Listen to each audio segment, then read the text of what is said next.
Welcome to Nevermind the Furthermore with your host, Brian K. Morris, independent publisher, freelance hybrid author, award-winning playwright, and former mortician's assistant. Beware, beware. That might not be a phone jingling in your pocket. Join the Nevermorians for morning mischief and madness at 10 a.m. Eastern, 9 Central. Your sense of humor is the only thing you need to wear.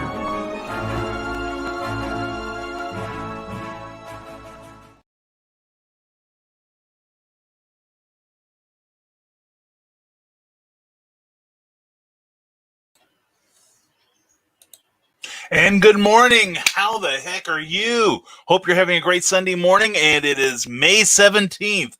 Well, yesterday is the 16th, so it makes perfect sense. Right, anyway, I'm your host, Brian K. Morris, doing what he does so adequately, hosting this show and being cheerleader-in-chief of the cosmos. Anyway, glad to see you here. Hope your morning is going well so far. And we are joined by Cindy CKOEPP.com, so you know my morning is going well. Sign up for her newsletter because she's awesome. Merritt Spicer, Merritt, so glad to see you as always. And Britt Alicia Thayer, a pleasure to see you. Welcome to the Morning Madhouse. What we do here, it's very simple. You show up, you type comments in, we have a conversation. Yay. And it'll be back and forth and with your fellow Nevermorians. Plus, if you have a cosplay page or a business you own, any creative endeavor, or you want to mention somebody who doesn't promote themselves enough, or a charity that's close to your heart, put that in the comments, hit enter, and we like to try to share these videos so that other people can check out your awesomeness. Anyway, it's a pleasure to have you here. And Ted Davies is with us. Ted, we're going to be talking about you in just a few seconds after we say good morning to Rochelle Lester. Hope your morning's going well, too. And Ted Davies is, of course, bringing the coffee. God bless the man. And let's get these comments going. Oh, there's people that doesn't show up on my Facebook feed, like Paul S. Roof with Indie Creators Unite. Good to see you, man. And good morning to you as well, my friend. Good morning to Ted Davies. Glad to have you here as always. And of course, he's bringing the coffee because we needed to rise above. And Morning Glory. What's the story, Morning Glory? Glad to see you. And Nick Tucker. Good morning, Nevermorians. A pleasant one to you as well. I want to thank publicly Mr. Ted Davies for his kindness. I got, people have been checking out my package. Well, I finally got to check out Ted. So, and believe you me, I'm not inclined that way, but hey, I got a lot out of it. Anyway, he sent me a copy of his brand new #1 Albino Zulu. It's a fun little read here. It is terrific. It is just all kinds of really fun art. And a really fun start to a story here that I'm really looking forward to seeing the conclusion of. And he did a little illustration on the back of the hero here. Thank you so much, Ted. But what is really cool, and thank you for that what you wrote to me. That means a lot to me, brother. And also, he did, knowing my fondness for all things Masters of the Universe. Look what Ted did for me. Look at that. I bet you could ask him to draw something for you, I bet, if you threw some money at him. I think you should. Anyway, that's my buddy Skeletor. And I'm just loving this, Ted. Thank you so much. That has got to get inside a frame at some point soon. Anyway, thank you for sending that, my friend. I do appreciate it so much. And Stephen Keith Tate, glad to have you here. Hope your morning's going well so far.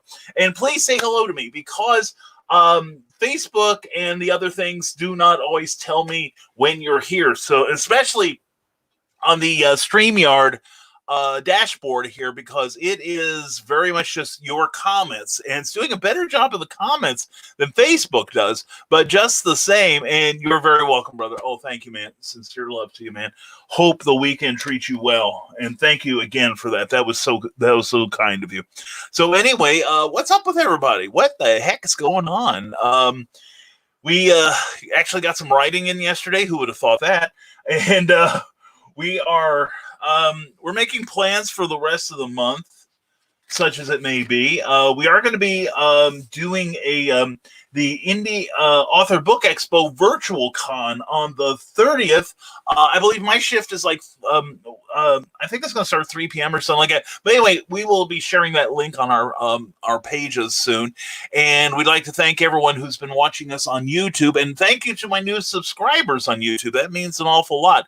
We're slowly making our way onto YouTube. And we are planning a series of instructional videos. I'm still writing the scripts for all those silly things. So we will see what happens. Of course, we will do it with our usual ruthless efficiency. Now comes the part where we throw our heads back and laugh. Ready? Ready!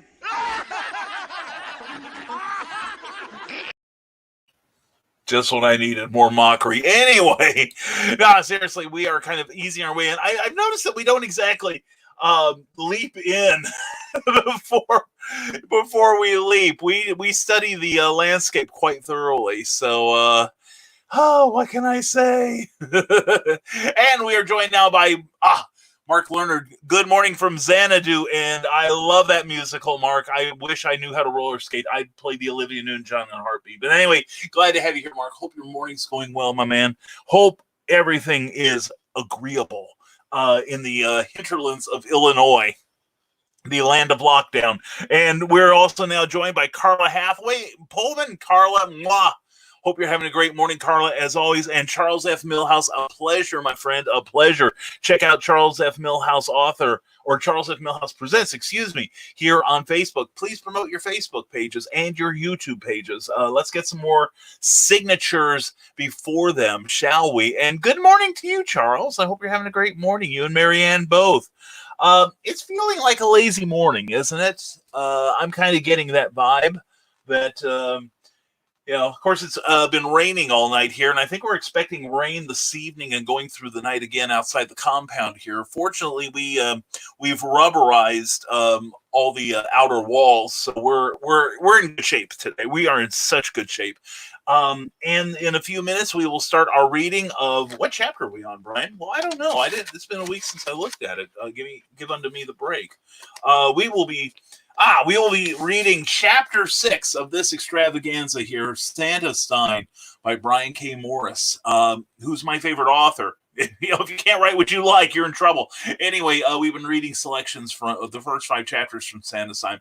And if you want to skip ahead and find out how it ends for yourself, you've got 3 options. You can go to Smashwords and download the book. You can also go to Amazon, do a search for this book, or go to www.amazon.com/author/Brian K. Morris. All right, and you can order a physical copy, a paperback copy there, or a digital copy, or you can PayPal me $20 with your address, and I will send you a copy of this fine, super fine volume here. And Charles F. Millhouse says, sadly, my first event, the Pulp Fiction Convention, which would have been my 5th event, has been canceled. Yeah, Charles, oh man, that hurts. I mean, I'm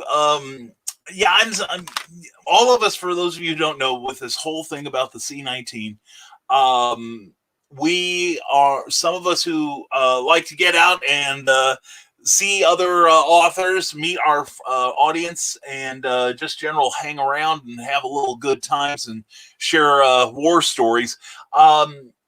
Because of the various lockdowns in every state, a number of us are not able to go to shows. Now, some of them are being pushed off till next year. Some are being pushed down until the end of the year.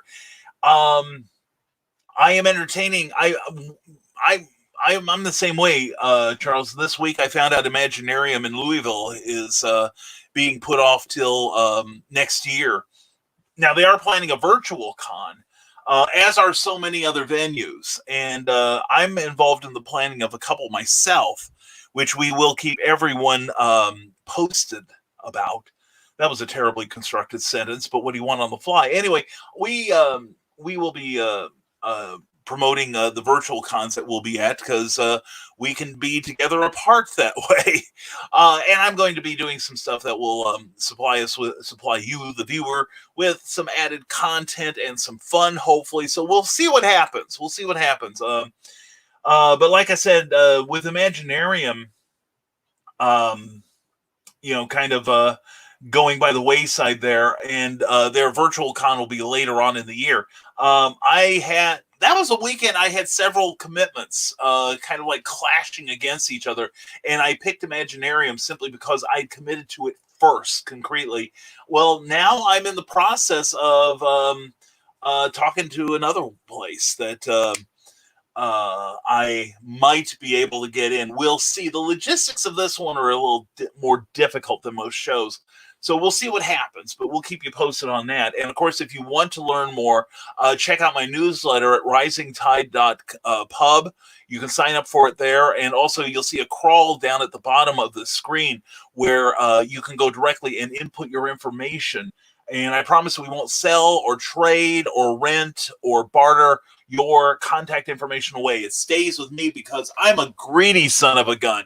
And Paul Ruff says, don't miss Independent Corner tomorrow on Indie Creators Unite on YouTube. Check out that channel and be sure when you go there, subscribe to that channel and give those videos a like because algorithms. And find Santastein here, says Cindy Kemp. Thank you, Cindy. You're the best. Or right there, you can get a look at all my books, and I've got quite a few of them. So thank you, Cindy. Thank you so much. And let's see here. Let's see. And okay, we hit it. And hold on, I'm going to try something here. No, I was hoping to do something, but that's a little smarter than what I had in mind. So anyway, we're going to resume our banner there for the Rising Tide newsletter. And frequently we have sales on items. And speaking of sales, this month we are having a sale on at Smashwords. We are giving away a copy of Conflict featuring the heroine, and you'll be hopefully thrilled to read that. Charles F. Millhouse says find all his books at stormgatepress.com. I think you should. Plus he's got guest bloggers on there that are unusually fascinating, I being one of them, hopefully. Being unusually fascinating. Otherwise I'm just unusual.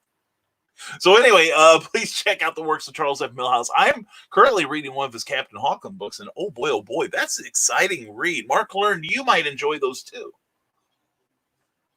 because Mark and I share a similar taste in literature, particularly pulp influenced. So let's see, what have we got? We're all caught up. So who would like to have a story time? If I can get 2 yeses, I will start reading. Okay. Let's see. But anyway, let's find out. Let's see. Have we got anything else going on here? No, we're all caught up. How the heck did that happen? And did we catch everyone that may have come in? Yes, please. When you see this, please say hello to me, because I don't always get You see, I've got my iPad going so I can see people maybe popping in, which I don't see at all here on the comments I'm reading here on StreamYard. So please say hello. We've got 1 yes, we've got a yes, and we've got 2 yeses from Ted Davies, who thinks he's in Chicago and can vote twice. And Story says Cindy Cap. Okay, Cindy. Oh, by the way, Cindy, loving that new avatar. Who else has a new avatar yet? Please say hello so I can see it. That is so you, Cindy. That is perfectly you. And yes, we are waiting for your story, Mr. Fez. Well, come sit on Uncle Brian's lap. And don't tell your parents. So anyway, here I am, and we are going to be reading Chapter 6 of Santastein, the Post-Holiday Prometheus, available on Amazon and on Smashwords right now. Now, what have we learned so far from our story, kids? Probably not a damn thing. But what we did learn was that Victor Frankenstein has been harboring a secret, even from his fiancée Elizabeth, who has been checking out the village of Geneva, Switzerland, and finding this general malaise seizing the community at holiday time. Well, it seems that her fiancé Victor has been doing a little extracurricular activity in the lab, and now he reveals to his best friend Henry Crevel, Henry, that Victor's created a living being from pieces of the dead, a jolly figure from pieces of the dead. Ho, ho, ho, my butt. Anyway, he Victor has noted that the monster is handing something to Henry. And Henry, of course, is naturally trepidatious. Before we launch into a reading, finally, Carl, finally. Anyway, we're glad you're here, Carl. You're always a pleasure. You're worth waiting for. So anyway, folks, now begins our dramatic, semi-dramatic, quasi-dramatic reading of Santastein, the Post-Holiday Prometheus. Chapter 6. Take it, Henry, Victor commanded his friend. It's a gift, just for you.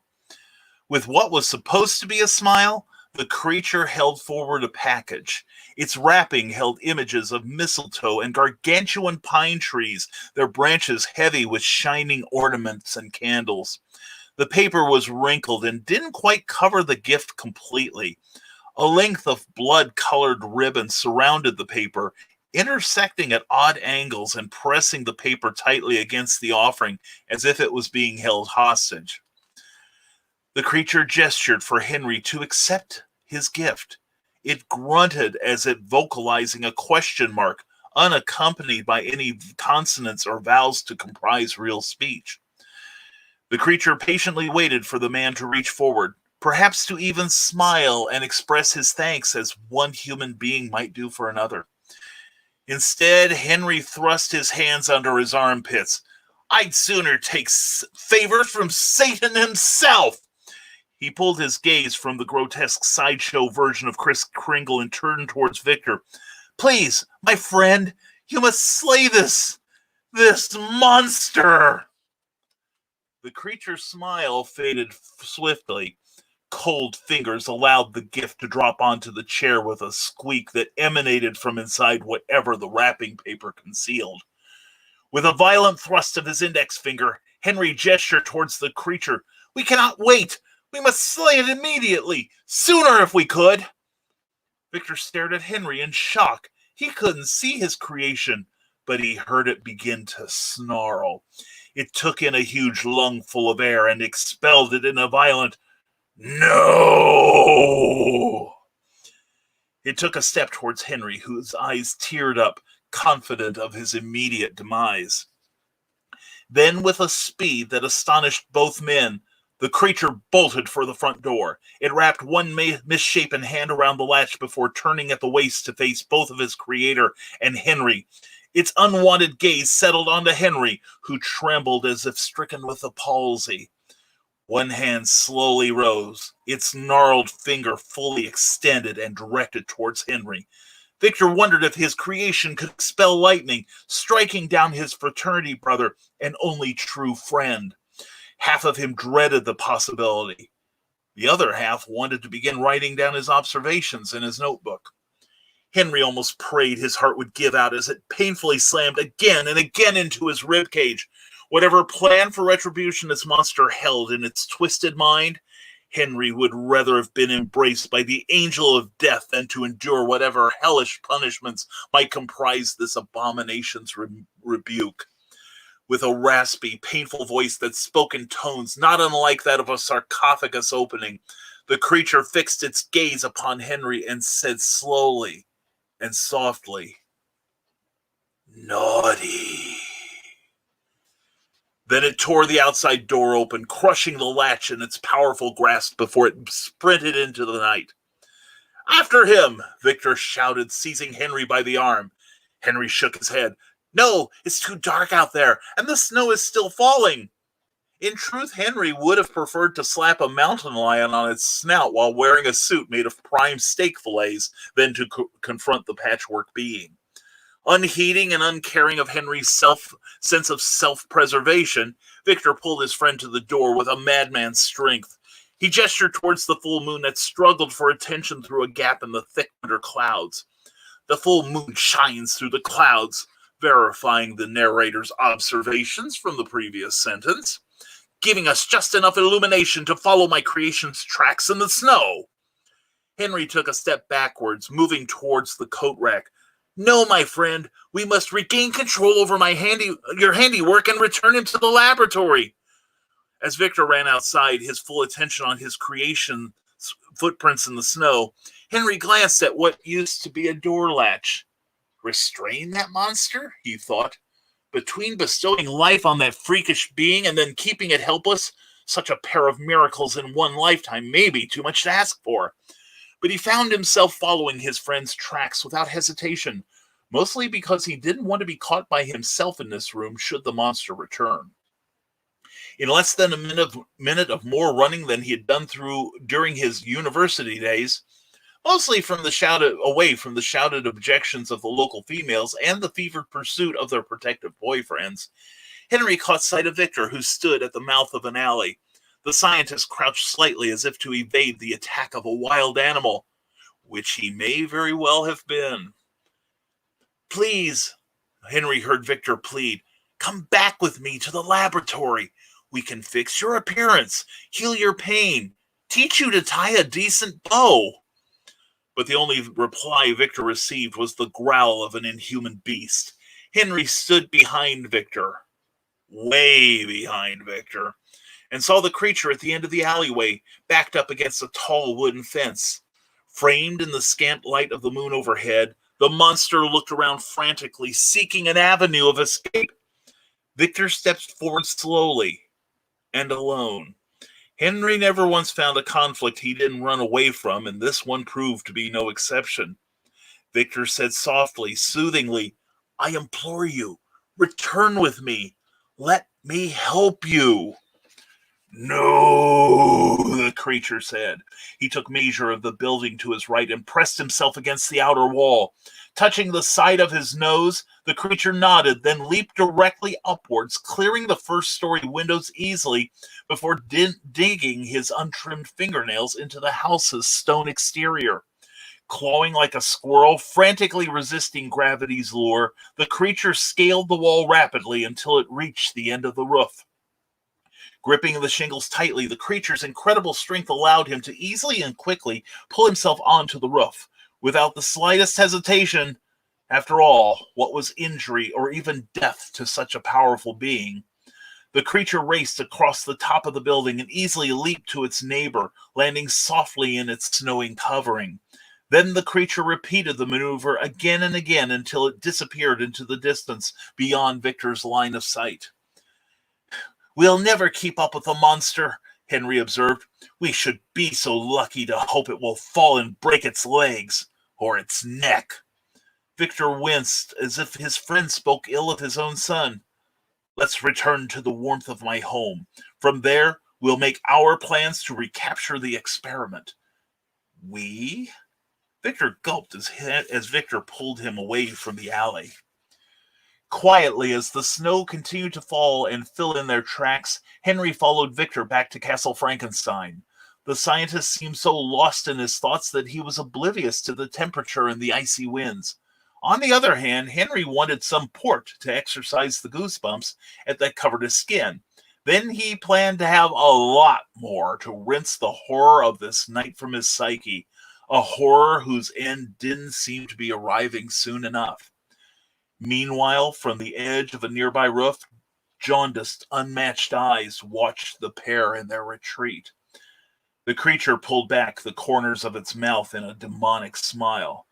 What presents might these two very, very bad men find before the night is over? Find out next week when we read Chapter 7 in the book Santastein, the Post-Holiday Prometheus, Don't even know the name of my own book, but anyway, it's a tale of holiday horror told with much inappropriate humor. You may have noticed already. If you want to snag your copy, you can go to Amazon and pick up a paperback or digital copy. Digital copies are also found on smashwords.com, or send a notice to this thing that you're about to see on the scroll here. And there we go. Send me that. Send me $20 as well as your physical address, and we will sign a copy directly to you, unless you insist otherwise. And we will get it out in the mail within 24 hours, probably later this same day. So hope you enjoyed Storytime. We're digging reading it to you. Now, we are also currently working on the audiobook again of this. Cookie is helping me. with that. And also, Cindy Cap says, if you want to find Santastein, there is the location you will need to have in order to expedite matters. So please pick up that book. I think you'll laugh. I'm told it's very funny, but I'm only going by what everyone else says. And let's see, here we go. We've got, all right. And Carl Witzman finally arrived. Oh man, everybody was quiet and attentive during story time. Well, give yourself some extra milk and cookies then. All right. Excellent. And there we go. And thank you, Ted Davies. Thank you for your kind applause. And thank you also to Tyler Patrick and Mike Meyer for joining us. Glad you're here. Welcome to Storytime Sunday. We do this every Sunday for as long as we will be here during the My Sharona Miley Cyrus. And thus it is. So let's see. And we still have coffee, so pardon me while I indulge. So how's everybody? Carl Witzman makes a subtle commentary on my book or my reading talents. Sorry we bored you, Carl. Someone go through his pockets right now. Anyway, a bedtime story for a dreary Sunday morning. Yeah, it is kind of dreary, isn't it? I don't know tell me how it is with your place. You're 20, good buddy. But yeah, it is gray outside. We are, like I said, I checked the radar, and we are supposed to be getting storms pretty quickly. In fact, let me check the tab right now. And actually, we've got a chance of showers all day long, thunder showers, in fact. But they go up dramatically here after 5 p.m. Eastern. And then, oh boy, at 8 p.m., Victor can take the monster outside because he's probably going to get that thing fired up with all the lightning strikes we're likely to get. Cindy Cap says, and after you have read Santastein or the original Skyman battles the Master of Steam, get Amazon reviews made less impossible to get tips and tricks and a template to write a review. Cindy Cap, thank you. Love you. And in fact, Skyman, we will be able to offer more of these next week as our shipment should be coming in on Monday. Okay, so please check with us because we've been out of stock on that for some time, and hopefully now we can start fulfilling orders again. And anyway. Thank you, Cindy. As always, thank you, CKOEPP.com, for the most amazing newsletter in the industry. You got to get it. It's bomb-dig-delicious. And not bored, it's the weather. Yeah, Carl, this is I think it's a great day to take a nap. I've got the fan going in the other room, and there's a part of me that just wants to stretch out. This show may be very short today, if you know what I mean. But we do have things to do. We are working on something for Charles F. Milhouse. That's right. What was my top priority? Charles Milhouse, getting his story done. Plus, I am editing Teresa Dunn's book, Poetry Expressions 2. You can find this on Amazon from Cherry House Press. And Teresa did a great job on this book, a fantastic job.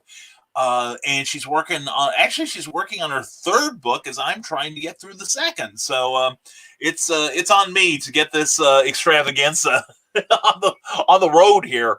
So anyway, and nice and sunny here in South Carolina. Well, chances are it's going to change if our weather heads your way. Although I do want to tell everybody, please think of the people on the east coast of Florida right now, because I think I haven't checked the weather on this today, but they had a storm that could turn into potentially the first hurricane of the season, I believe. And if it does, it is very likely to go through Miami, which is also in turn going to cause some difficulties because some people don't shelter in place very well, as the last 3 months have taught us. But what they do is they get a couple of changes of underwear, hop in their vehicle, and then drive somewhere else. Well, according to things I've read and people I've talked to from Florida, some of the states around them have said, oh, no, you don't, especially to people from Miami, because that is one of the C-19 hotspots right now, I'm told. So anyway, hope you enjoy your sunny day, Paul, and we will get even with you if it's the last thing we do. Anyway, warning, guys, apparently women can hear hubba hubba through these masks. Just Carl's shopping tip for the day. They can. Oh, heck, that explains everything. Yeah. Well, you did tell Donna, though, that hubba hubba means I respect you for your obvious intelligence, I believe, right? That's what you told her, right? Please say you told her that, and please say she bought it, okay? Uh, some people, they'll swallow that nonsense. Anyway, good morning, Brian and fellow authors. Mwah, Teresa Dunn, you must have heard me talking about you because we were talking about your book, Poetry Expressions, and how you're working on number 3 because you're awesome. And that is a lovely avatar there. And I know a lot of people will be asking, how did you get your new cartoony avatar, Brian? And the secret is currently it's only on telephones, I guess, but you go in and there's a place where you can actually call up the program and you actually construct your avatar. And the only thing mine is lacking is a bow tie and a fez. We managed to get the glasses pretty well, and certainly finally got the sideburns. I was pleased with that. So it looks halfway like me, but very few people have seen the top of my head, and I like to keep it that way. She was a longtime friend. Don't worry. Oh, that makes it better, Carl. That makes it better. I'm sure. And Ted Davies finished reading early release of my books, Retrieve 1 and 2, releasing this week. That's right. Ted Davies has a brand new book coming out. Not just Albino Zulu, which you should be purchasing because it's awesome. It is a fun little book here, but yeah, I'm digging Retrieve. I read the first 2 issues and they are good. I'm looking forward to you putting it in a larger package, so to speak. Maybe a deluxe kind of thing, but yeah, that's really I'm totally entertained by Retrieve. And quite a twist in issue 2, I will say that. Most excellent twist from the twisted mind of Ted Davies, and I'm sure he won't object me saying that. Carl Witzman says, Donna Carlene allowed me to shop alone during the Miley Cyrus. What a mistake. Oh, my God. So Uncle Carl, if you need to find Uncle Carl Witzman, look in the liquor aisle. Chances are he's there weeping with joy. And Philip Thompson, glad to see you, sir. What did you think of my comic on Instagram? I liked it. That was one of your better ones. I really enjoyed it. And where is my girl, Sarah? I gotta contact her. I gotta, like I said, I gotta get in touch with her. Hard telling. I know that for a while this was her nap time. This is when she would go to sleep because she is nocturnal as all get out. And Cindy kept says, "Go Ted, go Ted. You got a cheerleader. And oops, the wife. Well, mine's at work right now, so I can misbehave as much as I want. Oh, Donna Carlene has just showed up. Hi, Donna. We were just reading Bible verses and just generally worshiping the God of our choice. How are you this morning? And we weren't saying a darn thing that was naughty. That's usually when the lightning hits me. Anyway, so let's see who else is here. And here we go. Twisted Mind of Ted Davies. I'm trademarking. Thanks.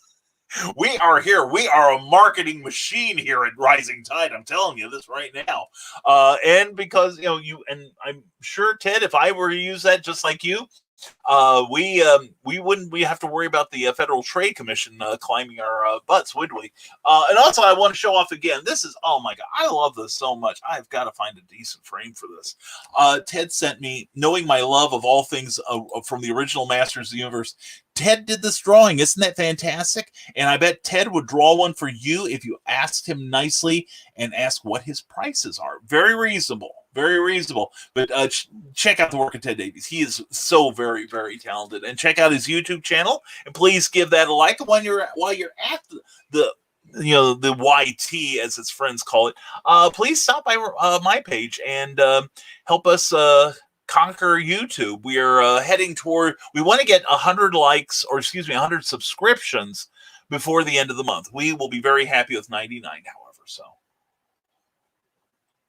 so anyway, it is feeling lazy because normally at this time I'm trying so hard to keep up with your comments, but right now it's not happening. I'm and it's okay, people. Back in the 70s, we talked about biorhythms where your overall health and enthusiasm kind of do like this. It's kind of like a wave, a sine wave or something, and everybody's rhythm is different. So then, like say the days that I'm up, you might not be, and the days that you're crazy ready to take on the world, I might be. I'm hiding under the covers for the world's protection. So it's different. It's a different thing for everyone. But yeah, this is kind of feeling like everyone is collectively having a low vibe day. But we're gonna do what we can. We'll stay at least an hour, even if I have to read more Santastein to you or someone else's book. Who knows? But anyway, if you are feeling a little malaise, and you need something to perk you up, Cindy Kemp and I recommend this one.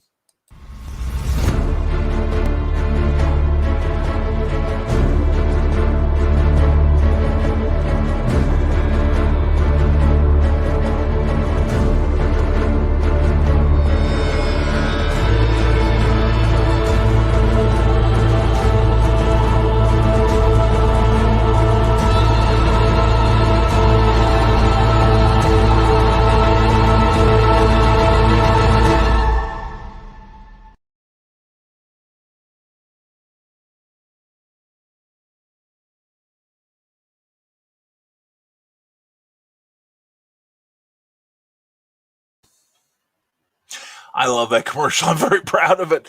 Yeah, and I'll be working on an ad for somebody else today, so that's going to be a lot of fun. I do not lack for things to do. That must be obvious by now. Uh, it's not what do I do next. It's what do I do first. But let me see. I do have some announcements for this upcoming programming week so far.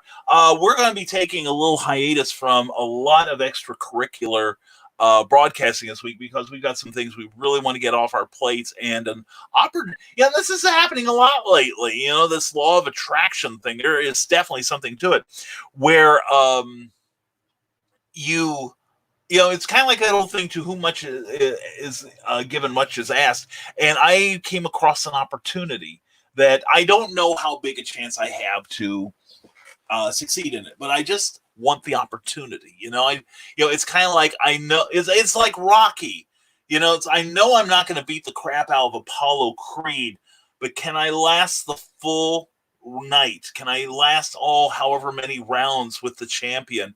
And that's how I'm feeling towards this, and I've got to do it. Although we are still working on Aquatic, we are working on editing Poetry Expressions Volume 2, and a whole bunch of other things. Man, we do not lack for things to do. Plus, working on advertising for some people, and working on things we're going to do on YouTube eventually. So it's going to be fun. And like I said, we're still kind of making our plans for when the My Sharona Miley Cyrus is over.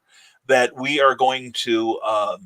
We're going to probably keep broadcasting at least 5 times a week, probably 6 if you count Clever Title Pinning on Tuesday nights at 8 p.m.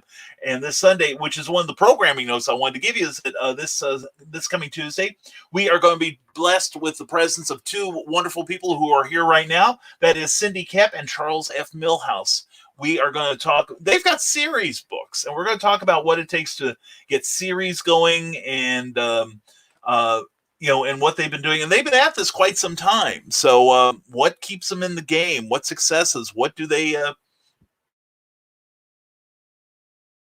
maybe what they need, bat a little higher. Who knows? We all could stand that, right? So anyway, please join us on Clever Title Pending, which will be this coming Tuesday night at 8 p.m. Eastern, 7 p.m. Central Time, with Cindy Kemp and Charles F. Millhouse. And I'm excited to have these guys. And we're trying to get somebody lined up for the 26th, which is the weekend after. And we've already got one guest for June 2nd. And well, we're just going to see. We're going to see. And I know I've got somebody in the wings, and he's here right now waiting for his chance at bat. We're going to make that happen. So anyway, let's get back to me, and let's get back to your comments, because you're awesome. And Paul Ruff, Facebook is being weird. The only comments I can see on here is mine. No one else's. Yeah, that happens occasionally, Paul. When I watch Amy Hale's show, Books, Booze, and a Hail of a Good Time on Monday nights at 8 p.m., 7 p.m. Central, that frequently I can just see a handful of people's comments, but I'll hear Amy talking to just everybody in the world, and I'm wondering, well, why can't I see them? It's because Facebook is worth everything you pay for it, Paul. And you're going, but Brian, it's free. And I'm going, yeah, that's right. And Cindy Cap says 1 in 4 frogs is a leapfrog. I love it. I love that kind of humor. That's great. Facebook, opening your YouTube channel. Yes, Carl, I am told that you're actually, not that I'd send anybody to my fledgling YouTube channel, not that I have any sort of vested interest or even a desire that people go there, or that I would really like to have their help on some things. But yeah. Please go to that page and please subscribe. I would love it if you did, because one, it warms me in places that polite company does not appreciate my mentioning. Also, if I can get to 100 names, I am told I get like my own URL. Like, it isn't this, which I got years ago, and I know I misspelled camouflage. Get off my back. I think that was all that fit at the time. I think we were only given like X number of characters, and if I put the U in there, and there is no U, and there's no camouflage without U. That's true. But when I wanted to get that was my then zip code. And camouflage was the name of a role-playing game character I had last time, who was an alien, who basically, I had the idea first. It was if you're a Doctor Who fan during the Matt Smith period, remember how Matt Smith faked his death inside like that giant spaceship that could disguise itself as anyone? That's kind of what camouflage was like, except camouflage came about 5 or 6 years before that. So I feel really good about that. And Stephen Moffat was ripping me off. Anyway, I wish. He doesn't even know I exist. But anyway, please subscribe to my YouTube channel. We are going for 100 people, 100 subscribers before the end of the year, and we would love it if you were one of them. It would help us a lot. And let's see here. Okay. And anyway, Carl, you also get to see my YouTube. It actually broadcasts me faster than Facebook, believe it or not. Cindy Cap, I finished the revisions on Animal Eye. Beautiful. So this week, back to Doc Saga, When the Chameleon Sings. Please be looking for Doc Saga later this year. I am so excited about that book. I really am. That is going to be a treat. And I've got such a great list of authors who are contributing to that. I'm using their name as my my bookmark in Santastein. Doc Saga will feature stories from Cindy Cap, Charles F. Milhouse, Rick Bradley, Clyde Hall, playwright Paul Burrell, and Dan Johnson and myself. It is going to be a fun book. He's an immortal adventurer who is changing the world one healing at a time. So I'm so looking forward to your story, Cindy. And also, a sandwich walks into a bar. The barman says, "Sorry, we don't serve food in here." Oh my God, I should have known that was Peter Kay. I love Peter Kay. He is funny. And from the Tube of Views, there is Carl Witzman. Paul, are you the only one in that room? Brian has at least 3 rooms open. Yeah, we've got like 3 bedrooms, a bathroom on every floor, a very spacious full basement, and the studio here, plus my writing room in here in a dining room. Oh, that's not what you meant. Yeah, I've got a whole bunch of. There's always room for one more wherever you're at, and thank you for populating that room, guys. I appreciate that. And there he is. Hi, Carl. There you go. Everybody's getting to know each other there. Well, actually, they know each other anyway. And Cindy Cap says, I discovered that Facebook is now suppressing posts with outbound links, even in comments. Oh, they're on to me. Yeah, I learned, this would have been about 1.5 years, 2 years ago, that Facebook was actively suppressing outbound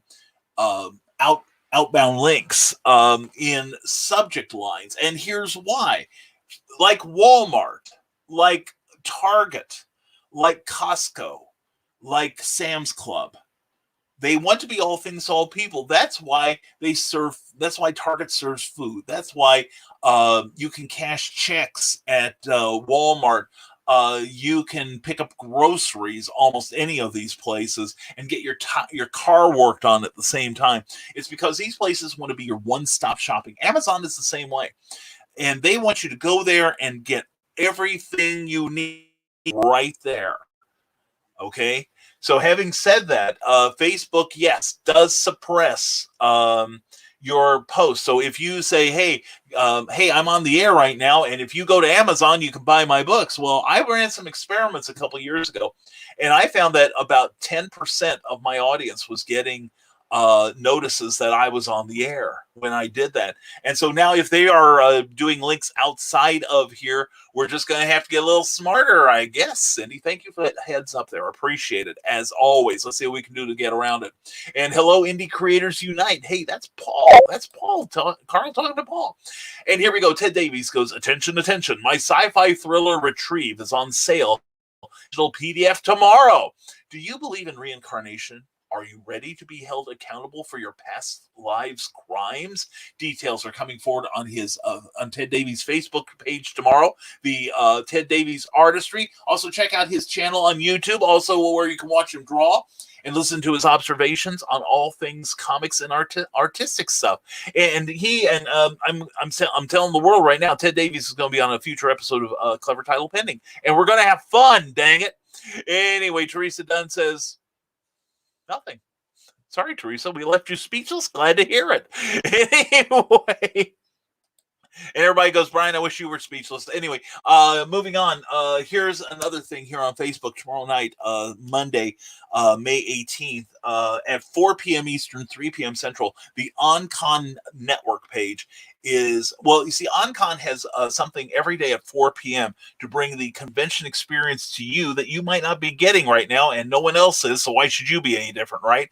So anyway, tomorrow, and this is something I think all authors ought to come on and chime in about, but we're going to talk about Impostor Syndrome, which is where you kind of feel like you aren't worthy of the praise, worthy of the attention, worthy of the whatever deal you're getting.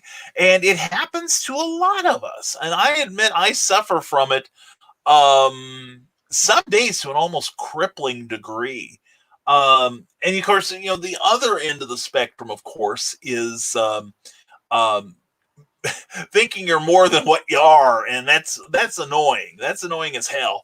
Whereas imposter syndrome is I think of it as. But anyway, please join us tomorrow night on the OnCon channel here on Facebook at 4 p.m. Eastern, 3 p.m. Central for the Imposter Syndrome discussion. We hope you will be able to contribute to it, hopefully from a third-person observational point. And we are joined now from the wilds of Florida. We are joined by the lovely and delightful Meredith Logren. Good morning. Hello, Nevermore. And sorry I'm late. I was killing brain cells watching something for an interview I'm doing today at 5 p.m. Eastern. Why, Meredith, what would that thing be at 5 p.m. Eastern? Gosh, if only someone would promote themselves and tell us what's going on. You know what we're doing here, and we want you I want my people to check you out. Oh, I've been checking Meredith out. You can bet on that. Yeah, Cookie's not here. Anyway, and well, I have to, because Meredith, she's paid a lot of attention to my package. I sent her some books recently. Anyway, please check out Meredith Logren's show today. I am planning on being there. That is going to be an escapade. It's going to get some important stuff discussed, and I'm looking forward to it, Meredith, as always. And we want to welcome Chuck Pinot. Chuck, good to see you here, man. Hope you're doing well this morning. And Lonnie Johnson, I saw you sneaking in there, Superman. Hope your morning is going well. Very well indeed. And Cindy Kepp says, as part of my marketing for Animal Eye, I posted some links in comments to YouTube videos with the critters the characters are based on. You have to go to my actual profile and scroll to find them. Oh, that's clever. That's clever. Yeah, I like that. Yeah, and that's a pretty good idea. I'm sitting here thinking, yeah, I can see all kinds of possibilities with that. That's very good, Cindy. Seriously. And Cindy, of course, you have permission to post stuff about Animal Eye on the Rising Tide Publications page right here, or right here, actually, I should say underneath the microphone, or on my profile page. Okay, please, I do want to help so very much, Cindy, because you do so much for me and the rest of the community. It's the least we can do, and that's the thing, folks. If you see people on here who you appreciate, you love their comments. If you see that they've posted something that they're looking for new customers, they're looking for readers, they're looking for information, please consider sharing what they post. All right. And that's the thing also with crowdfunding campaigns. For instance, Eric Hawkins is still working on the Zombieful World of Oz. And let me check. As of right now, and it's thinking about it. We'll come back to it probably because it's thinking. Wait. Okay, Eric has 108 backers, and he is. Let's see. Oh, it's refreshed again. Oh, he got another backer, 109, and he is $26 away from $3,500 out of his $1,500 goal. And he hits his next benchmark at 4,000, which will be what, $526 from this point. And when he does that, he will unlock one more stretch goal. Now, he also has this campaign on Indiegogo where he's offering a couple of different items, and you can get a copy of issue 1 of Zombieful World of Oz. Excellent read there. This issue is going to be 44 pages long, 4 pages of which has a story by me in there, and I am not going to be reprinting it. So this is the only place you are going to get it. So if you're a fan of mine, you're going to want to back Eric's Indiegogo there. But anyway, seriously, in all seriousness, and I am serious about this, I would like to see him go all the way to $5,000. And with $10 10 days to go, he's got every opportunity to do it. So please check out the offerings there. He's offering like metal bookmarks, metal bookmarks, and trading cards, and metal trading cards even, plus little buttons, pinbacks for his studio logo, all kinds of really cool things. And you can get the book either digitally or in paper form. He's got all kinds of offers. Please check out Eric Hawkins. He's a great guy. I'm so proud of him. Seriously proud. And here we go. Paulus Ruffa at Indie Creators Unite says, I will be listening while I do that. I am working on a story so I can get it out to the Fez head that we all respect. Well, that must be Carl Witzman. When's he getting a story from you, Paul? I thought you were working on one for me. Good Lord. Anyway, good man. And Ted Davies, good morning to you again. And Chuck Pinot says, Imposter Syndrome is a tough one. Every time you think you've got it licked, it comes back stronger. Yeah, and I think, Chuck, that's an excellent point, my friend. Chuck is a great writer and a fantastic editor. You got to check out his work.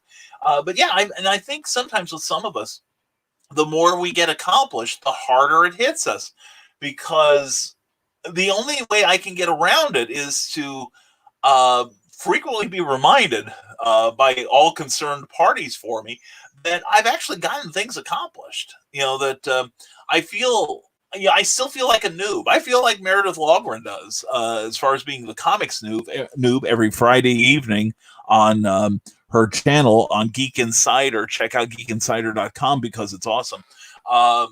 And I'm there. But yeah, I feel you, Chuck. Yeah, it's like, why are all these people being nice? Why is everyone smiling when I enter the room? It's like, what is going on that I don't know about? So yeah, Imposter Syndrome is insidious, and I think it limits a number of people, myself included. So I'm eager to talk about it and see what, how other people are dealing with it. Maybe we can share some potential cures. And for real, says Cindy Cap. And the thing is, I listen to Chuck, I see his accomplishments, and I'm like, man, there is a guy who never needs to feel imposter syndrome. Same with Cindy. Cindy has a library of amazing publications that I'm sitting there going, how do I catch up? This is amazing. This is awesome. And she's a great writer and wonderful friend. And I'm like, what is going on here? Why am I not so awesome? And, and then I have to remind myself, Brian, you've got a book that's sold in 6 different countries. Okay. only two of which you've been in. That's American. That's United States and Canada. And so yeah, I get it. I get it. And Ted Davies said good morning again, and Chuck Pinot says morning, buddy. Hey, morning to you, buddy. Good to see you. And Lady Geek live at 5 p.m. Eastern time with Meredith Logren. She's interviewing Cody, Renee Cameron, and Robin Sidney, who star in Barbie and Kendra Save the Tiger King, a full moon features film. Oh, holy cats, that's awesome. That sounds really cool. So check out Meredith's show today at 5 p.m. on Lady Geek Live. It's going to be amazing. I knew you had something really awesome going on, and I can't wait to watch it with you. And oh man, that's exciting, Meredith. Good work. And Cindy Kep is back at you. Anyway, and go Eric. We got a cheerleader here. And Cindy Kep, quoting Felicity Ward, I just bought underwater headphones and it's made me loads faster. You know how motivating it is swimming to the theme song from Jaws? I mean, my anxiety is through the roof, but record times. That's funny. I love that. And Chuck Minot says, I would love for people to check out my audio drama, Essence House. Our season finale is dropping on Wednesday. For time travel family drama, check out essencehousestory.com. I got to get over there, Chuck. I love audio drama. I really did. I worked for an audio company for about 2 years, doing scripts for them. But yeah, I love that stuff. I love old time radio. Good work, Chuck. I must check this out for you all to tell you to go there anyway, even if I don't. And I'll have some insights on Imposter Syndrome. That's right. Carl will be one of the guests. I forgot for a moment. Carl will be making your on-con debut on Monday. That is going to be exciting. And yeah, it's, I think we're going to find a lot of people that do suffer from it. And, and of course, there's also, like I said, there's the other end, and there's, some people who probably are at the far end of the spectrum on this, who think that there doesn't stink, and, that everything they do is absolute gold, and can't understand why nobody's reading it or listening to it or humming it or whatever. So yeah, I'm looking forward to the discussion. It ought to be enlightening. And here we go. Carl says, if the cheerleader puts on a gas mask, run away. And he isn't talking about Doctor Who. Carl put in a link. I don't care if this thing gets suppressed. We need to get the message out about your book, don't we? Anyway, says Meredith Logren, I literally just got a message that it might be rescheduled. Oh, I guess I'll know if I have an interview when I know I have an interview. Well, if I knew that, I wouldn't have promoted it. Oh, Meredith, hashtag real writer problems, hashtag real broadcaster problems. Meredith, whatever you do, you know that you can use my pages to let everyone know, all right? In fact, please do. And back in Hollywood, yeah, seriously. I've dealt with them too on a very casual basis, and that was enough to send me screaming in the night like a little girl. Carl Witzman says, I'll have some insight on those egotistical people too. Just remember, Carl, I'm in the room, okay? I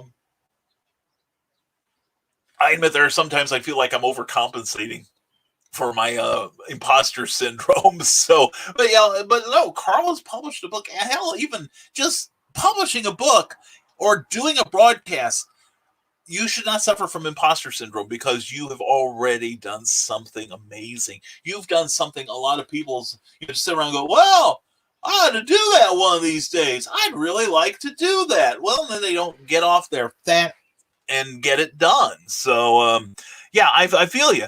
And speaking of people I feel, but they haven't alerted anyone yet, so I'm grateful. Andy Shaggy Cordy. Andy, glad to have you here. Hope you and the family are doing well. And Rick Bradley, as always, brother, it is a pleasure and an honor to have you here.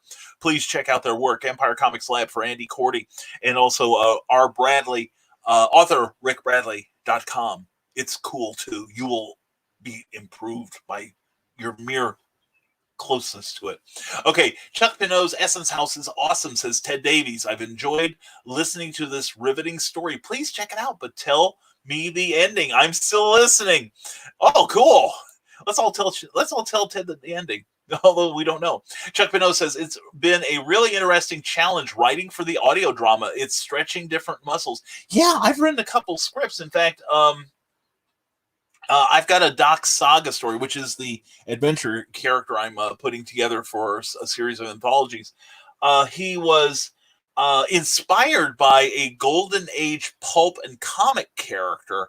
And at the time, we thought it was widely believed that this character was in the public domain, but the IP holder asserted their rights, which I'm not saying with any sort of regret. I'm glad they did. But anyway, it left me wanting to do something with the stories I had planned, and then this thing came up.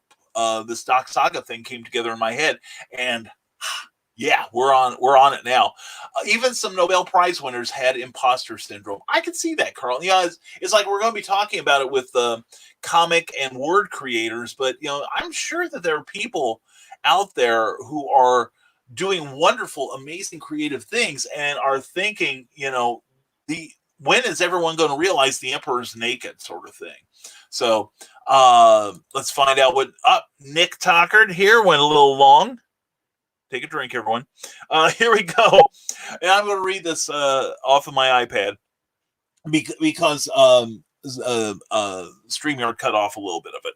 So anyway, and we're all used to getting cut off, right, guys? Anyway, hello, my name is Nick. Hi, Nick. And I have imposter syndrome. But the way I bypass it is by making the projects be about the work and intentions. It sounds odd, but part of imposter syndrome is a focus on the ego, just like arrogance, but it is dwelling on the feeling of unworthiness. Make what you do about the work and slowly pull you out of it. Even in promoting, it's about the story, the art, the message, not the composer. And that allows me to balance my own failings, real or imagined, with the quality of the work. It also takes the sting out of constructive criticism. That's beautiful, Nick. And I agree with almost all of it. The only part I disagree with you on is the part about constructive criticism. Truly constructive criticism should never sting. It might bruise a little sometimes, because this is your baby, so to speak.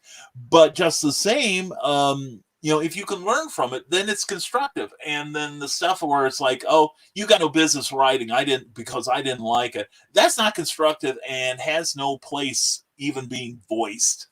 And that stuff just bounces off of me. It really does. I take criticism for what it is. It's offered as an offer to improve. When it is offered as something hurtful, I tune it out. I tune out the person doing it too, forever. So anyway, excellent essay. I really approve of it. I really do. And even Maya Angelou had it. Yeah, I saw a quote from Maya Angelou. I think I posted it on the Rising Tide Facebook page like a month and a half ago or something, where she talked about how the incredible Maya Angelou, one of the greatest writers ever, in my opinion, and it seemed like she always felt as if somebody was going to like point at her and call her out as a fake. I get it. I so get it.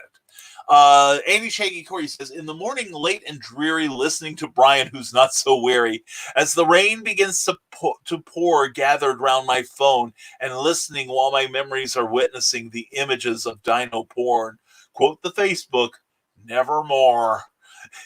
They only think dino porn is suppressed. Ha! We will show them. We will force dino porn on everyone. And Amy Hale is here. Thank goodness. A voice of sanity and clarity this morning. Good morning, Amy Hale. Glad to have you here as always. Don't forget, go to authoramyhale.com. That's her wonderful website where you can also order her books. I'm glad to say. And if that wasn't enough, and it never is, she has got Author Amy Hale page here on Facebook and Amy Hale's Angels here on Facebook, where on most Monday nights, she gets in touch with her inner Carl Witzman, which is making my spine do the hully gully, and has an adult beverage or two, and then goes on the air to broadcast. What could possibly go wrong? You'll find out if you tune in Monday on Hale's Angels. And because it's a great program, it is books, booze, and one hail of a great conversation. And it's great because Amy is there doing it. All right. And all hail the Queen. I saw what you did there, Andy. Good work. Good work. Good work, my man. And let's see here. And Cindy Cap has one from one of my favorites, Stephen Wright. I wish I could do his delivery. I went into a restaurant that serves breakfast at any time, so I ordered French toast during the Renaissance. I love Stephen Wright. He is one of the funniest comedians ever, and his stuff is like, I love it. And what was another one? He also had an old routine about my goal is to live forever. So far, so good. Or I have a life-size map of the United States, and how one night he got his car key and his house key confused. He put the car key in the house lock, and he was chasing it for miles. Oh, yeah. And is that funny? Would Amy Hale say that? And Andy Shaggy Corey says, "Hale, yeah." There we go. And Amy is right now writing all this stuff down, and we're going to see a line of T-shirts and stickers and those little cushion things you put around bottles of beer. I can see it now. Actually, in her case, it'd be bottles of wine. So, yeah, that's something. The last couple of we used to have an adult beverage or two during Clever Title Pending, but I haven't done that lately because I feel that I need my wits about me. I think I did do some last week, but it was very minuscule. At least it didn't put me on life support, so it was pretty light. And Bill Sarden has just joined us. Bill, glad to have you here. Check out Sarden Art, the artwork of Bill Sarden here on the Book of Faces, and you'll be amply rewarded for your attention. And how close are we to your 800, Bill? We'd love to know. And if you like vintage cartoons, you must simply go to Sarden Art 76. They've got all kinds of merry memes, no mimes. In fact, they have a violent policy against mimes, which is pretty entertaining. But they also have some incredible watch parties, classic commercials, and you get to see his warm-up sketches every day. Plus, you can commission fresh art from Bill, as well as pick up those special drawings for yourself. So please check out Sarden Art 76 on Facebook. That's the artwork of Bill Sarden, where everything old is new again. See, I just saved you some trouble there, Bill. So all new newcomers, how you doing on this dreary Sunday morning? Holy cats, is it tough to get motivated today or what? I have to admit it that I had a moment where like, oh man, I got to go on the air, which I occasionally do, especially now that I'm doing this every day. We have not given ourselves a day off yet. Oh, tomorrow, that reminds me, speaking of no day off, tomorrow morning, maybe I ought to show you something that came in the mail yesterday. Not just this incredible drawing in Albino Zulu from Ted Davies here. Is this not cool or what? This is fantastic. It's my boy Skeletor from the Masters of the Universe. That is beautiful, Ted. I am so love this. I really do. Thank you so much. And Brian Hawkins is here. Good morning to you, my friend. Hope you're having a great morning, and I will get around to using that stuff you sent me. I really will. And Carl Witzman, having your wits about you during an internet show is vastly overrated. Well, that's true. Some of us don't make it look sexy like other people I could name every other Friday night on the secret humor page for Carl Witzman. I could.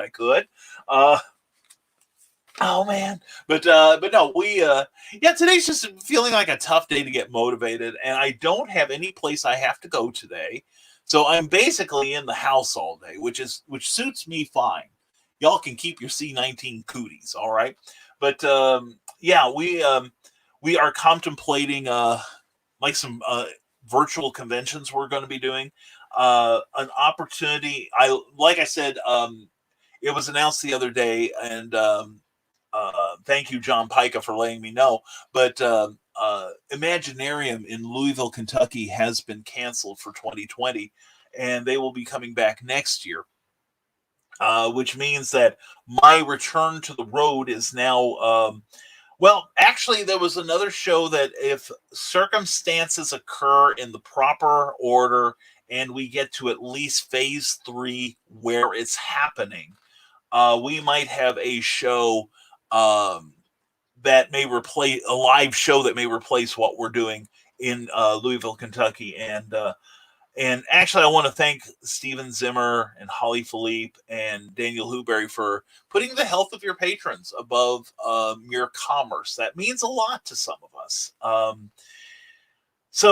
But having said that, I'm putting commerce above my health, and I may go out and try to get some filthy lucre, or at least germline lucre. But other than that, let's see.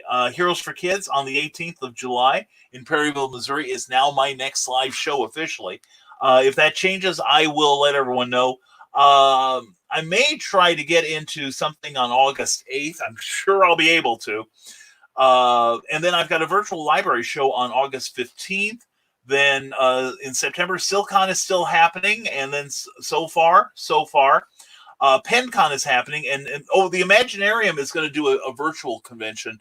And that is going to be happening on the week of July 21st through the 27th. But they will be announcing more of that later. Then on October 2nd through the 4th, I will be at Big River City Comic-Con in Hannibal, Missouri. Looking forward to that. And then on the 10th, I'll be appearing at the this is the second resetting of the date for the SI Comic-Con in Benton, Illinois. That's going to be fantastic. And then October, so far this looks like this may be my last physical con, and that's going to be Kokomo Con in October 17th. That's going to be a lot of fun. Andy Shaggy Cordy, now let's return to your comments. Andy says, Bill Sarton, I can't remember the name of the mole on Secret Squirrel. Help me out. I've got that. It's Morocco Mole.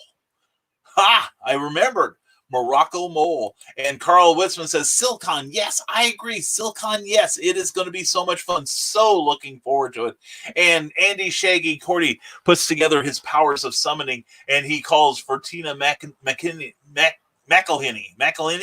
with McElhinney. I keep mispronouncing it. She told me how to do it. And Phil Mackey. And Phil might be asleep. Who knows? He might be taking it easy. Now, Phil has an excellent broadcast that he does every night now. And it's a good show. I just don't. I get pulled away by other broadcast obligations. But like I said, this week I've only got 2 other appointments other than this show, which takes priority. Monday at 4 p.m. on the OnCon Convention channel here on Facebook. I will be joining Carl Witzman and Rob Anderson and some other groovy people in talking about Impostor Syndrome. That's where you don't feel worthy of the success you attain, and it can be inhibiting, even crippling. And we're going to discuss that. We hope you will join us for that discussion, and you're able to join in just as you're able to join in here by posting your comments either in YouTube or on the page or wherever. And then on Tuesday, the 19th at 8 p.m., Clever Title Pending returns to the airwaves once again with our special, this defines special. We're going to have Cindy Kepp and Charles F. Millhouse on the show. And then you also can type in your questions, and we'll read them, and we will have a good time and learn a whole bunch of stuff. Here we go. Bill Sarn says, good morning, Sunday Morians. The artwork of Bill Sarton is only 3 likes away from 800. So click on SartonArt76 for all things fun and groovy from yesteryear. By the way, I was going to buy some instant water, but I didn't know what to add. How's that for whacking a square peg in a round hole? Hashtag bring cookie home. Thank you for that last bit, brother. And thank you for your post there. Yes, definitely. Okay, let's put a deadline on it. If you have not subscribed to the artwork of Bill Sarton yet, I would implore you to do so. He needs only 3 more likes. That's 3 more likes, and I want to see him get them before this show ends. We will stay on till at least the bottom of the hour to help this out. And if you are watching on the rerun, and in any case, please check out that page. It is a fun, super fun page. And even if you see this on the rerun, go there and give that a like, and let's put some insurance on this, okay?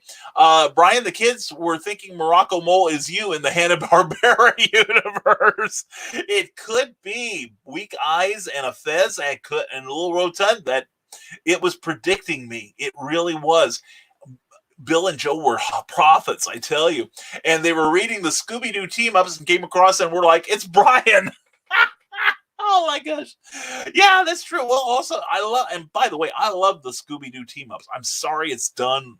All 50 issues are done. That was a fantastic book. For those of you who don't know, DC Comics published a book called Scooby-Doo Team-Ups, where Scooby and the Mystery Machine Gang would team up with a different character every week. And every month. And 1 month it might be Secret Squirrel and Morocco Mole. The next time it might be Superman. The next time it might be Harley Quinn. The next time it might be Quick Draw McGraw.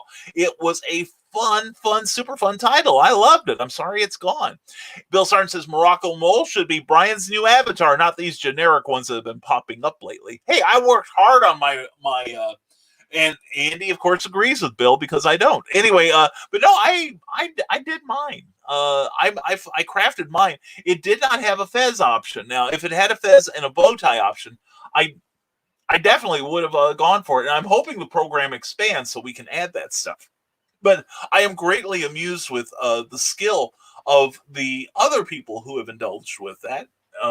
And how close your avatars are to you.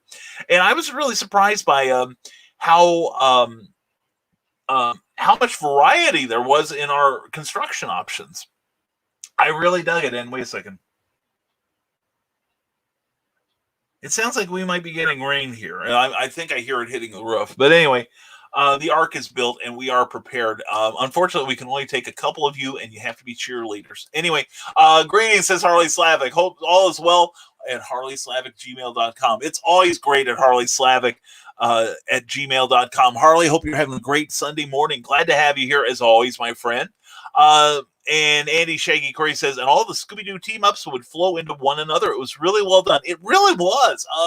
Shelley Fish did a great job of illustrating that, or rather writing that book, and the illustrators have been just super, super good on that one. It and I think Scooby-Doo Team Up and the Batman 66 series have been some of my favorite comics that DC's produced in the last 10 years. I've really enjoyed them, especially like the team, and the team up aspects, I think, is what appeals to me. Like, I'm looking at my library across the room, and I see, like, they had, like, 5 volumes of Batman 66, which is based on the old Adam West and Burt Ward TV series. Although they managed to bring in some newer characters into the mythos. A lot of really great work done there. But they also did a number of team-ups, such as where Batman met the Green Hornet, the Man from U.N.C.L.E., Steed and Mrs. Peel, Wonder Woman 77, and then I see another volume where Archie had a crossover with them that was really, really fun. That was really fun. All of them were fun. And Carl Witzman said, did someone say cheerleaders? Why, yes, Carl, I did. I wanted to make sure you were still awake. And Cindy Cap says, Mindstorm is currently available for sale on the Zon. That's Amazon for you amateurs. For about 75% off. When Thomas gets sent on his first lead negotiator mission, his partner is a doctor sent to figure out the illness plaguing the locals. She happens to be the one he blames for the death of his last partner. Doesn't that sound good? I think you should pick that up. Mindstorm sounds like an awesome book, and it's from the mind of Cindy Kip, and that guarantees you're going to have a good time reading it. So pick that up on Amazon today, all right? And Brian, didn't you read my poem? I told you that train was coming. Yes, you did, Andy. You did. You gave me full warning, and I stood on the tracks just waiting for it. That's very cool. That was great, Andy. Actually, I meant to compliment you on that. That was seriously cool. That was so very fun. You guys are amazing. You really are. So let's see here. And we are now at 19 minutes past the second hour of this extravaganza. And Bill Sarton, we hope that you have signed up for the artwork of Bill Sarton. And also, please don't forget that I have a page on YouTube that I would like you to subscribe to, because we are going to be populating it with some fresh material soon. And Brian, and haven't read Scooby-Doo Team Up, but I watched the new Scoob movie last night. Really enjoyed it. Yeah, I saw it had one of the graphics I saw. It was a Blue Falcon. Was that Blue Falcon I saw? That was great. If that is so, that would be great. Yeah, I'd like to see the Scoob movie. That sounds like a lot of fun. But Brian, the entire series is available on trade paperback and probably on Comixology right now. So I seriously, Brian, you would dig it. I think you would have a lot of fun with that. Check out the company YouTube channel of Harley Slavic. If you like what you see or want to stay up to date on posts, then click the subscribe button, and they do unboxings and more, which is really, really awesome. So check out Harley Slavic's YouTube channel today, all right? And give it a subscription and smash that thumbs up button on one of those videos. Bill Sarton says there was a penis avatar app a couple of years ago that I played around with and found out that I do actually look like Linus Van Pelt with a ball cap. Oh, well, it's good that you make these journeys of self-discovery, Bill. Yeah, and it's like years ago I used to attend the Gordyville Flea Market in just outside of Rantoul, Illinois, where the Air Force Base used to be. But anyway, I used to attend as a customer and later as a vendor. And one of the guys there noticed that without my glasses, I look like Homer Simpson because I did have a little something on top of my head. And of course he'd say, "You look like Homer Simpson." I go, "I do not." Anyway, and I probably just blew out my microphone. Sorry, buddy. Anyway, I should be stroking and giving it a male pronoun. But anyway, on a Sunday to boot. But no, yeah, it's amazing to see what celebrities we resemble, whether we want to or not. And Harley Slavic said all unboxings, unless stated otherwise, are items for sale. If you want to pre-order the Scoob movie, then contact him at his address, harleyslavic@gmail.com. Andy Shaggy Cordy, you know it isn't a Scooby-Doo team-up, but what does have Scooby-Doo references? The Manor. Message Andy Shaggy Corey to get volumes 1, 2, and or 3, or you can pick up all of them at EmpireComicsLab.com, which currently, during the My Sharon and Miley Cyrus, is offering a number of their publications, such as Cemetery Plots and Actionthology, for free download. So you can stay entertained during these trying times. It'll make sheltering in place a lot more fun. And Brian Hawkins says, yeah, has Blue Falcon, Dynamite, Dick Dastardly, and Muttley in it. I am so there. I am so there, Brian. That is, oh man, that's so cool. And Bill Sarton also verifies by saying Blue Falcon, Dick Dastardly, Muttley, and others from the Hanna-Barbera universe. Walmart has toys and other swag from the Scoob movie. Ooh, we may have to go down the toy aisle of Walmart this week. Ooh, not that I need that stuff, but and Cookie, of course, would probably blow a gasket or two if I started collecting that. But oh my God, yeah, the Space Ghost, I would buy that and risk her disapproval. Actually, I think she would love me more than ever. But is Space Ghost in there? He said, hoping. Actually, when we're talking about Hanna-Barbera, I do also want to recommend a series that DC did called Future Quest.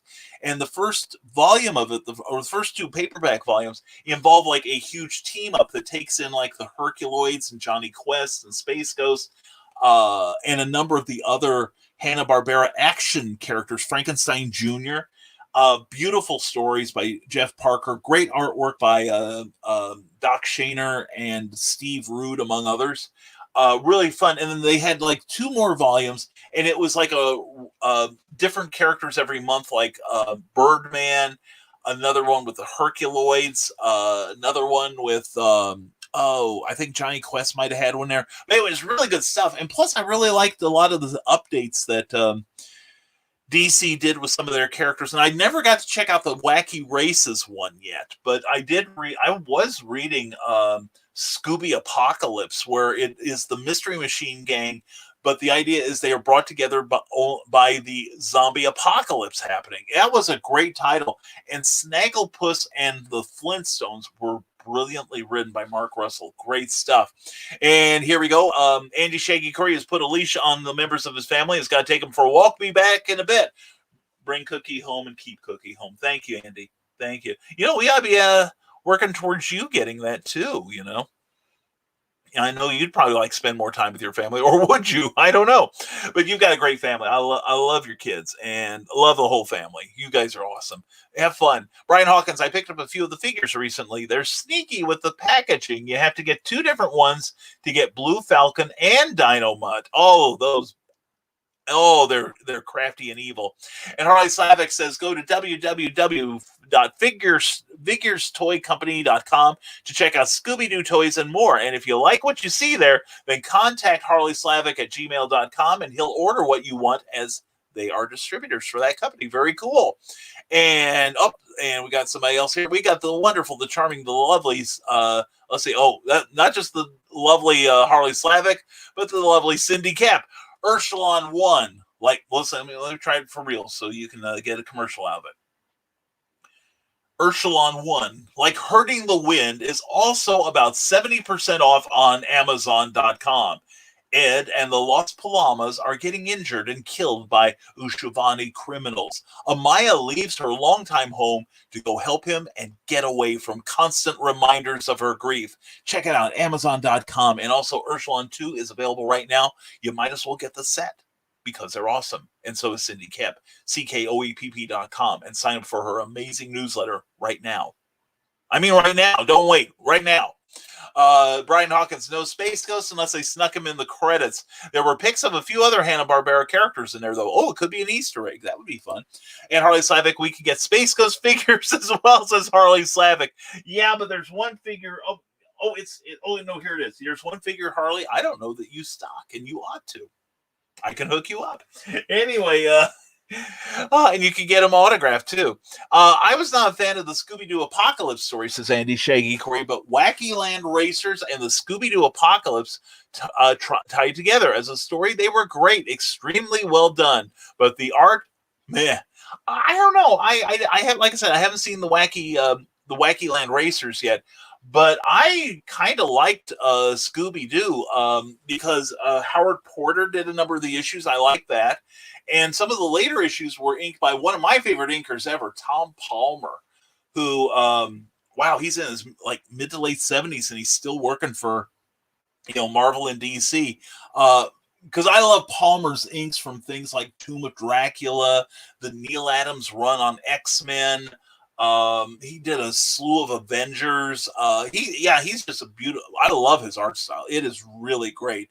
Dastardly and Muttley are separate too, huh? Well, that figures. Well, I want a Muttley that like you push a button and his head shakes. He winks one eye and is like. I always love that in the old cartoons. And Lou Motion has joined us. Lou, glad you can make it this morning. Hope your Sunday morning is going well, my friend. Welcome to the Madhouse. And don't forget, we've got a few more minutes, and we want to get Bill Sarden at the artwork of Bill Sarden up to 800 likes. He was 3 away a few minutes ago. We hope that you'll take the time right now and find his post up above this and click on the link and go to his page and give it a like so he reaches 800, because that's his next goal. And he's got some cool things planned should he reach that goal, and I know he will with your help. All right. So how, Bill Sarden, if you're listening, how close are we? Okay. And let's see, what else have we got going here? And I'm also checking Eric Hawkins' campaign for the Zombieful World of Oz #2 with 10 days to go. He has 109 backers, and he's $26 shy of $3,500. And he still has 2 more. He's unlocked 3 stretch goals with 2 more to go. Now, here's what's fun. He's also got a campaign on Indiegogo. Now, why is he doing it on Indiegogo?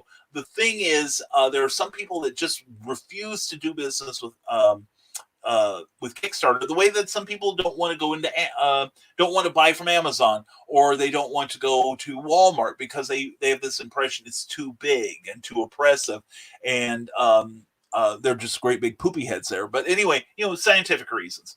But he's doing it on that platform to get the people who won't go to Amazon. But what Eric is doing is he is merging the money. So let's say he gets that, let's say he makes like I said, he's $26 away from $526 away from reaching his next goal, which is $4,000. Well, let's say Eric makes $5,000 on Indiegogo. Eric is going to combine all the money and unlock those stretch goals. Okay, so please check it out. All right, that's Eric Hawkins, The Zombieful World of Oz #2. It is currently a 44-page book. There's going to be at least 2 stories in there. One is going to be continuing the Zombieful World of Oz, the sequel to the L. Frank Baum books.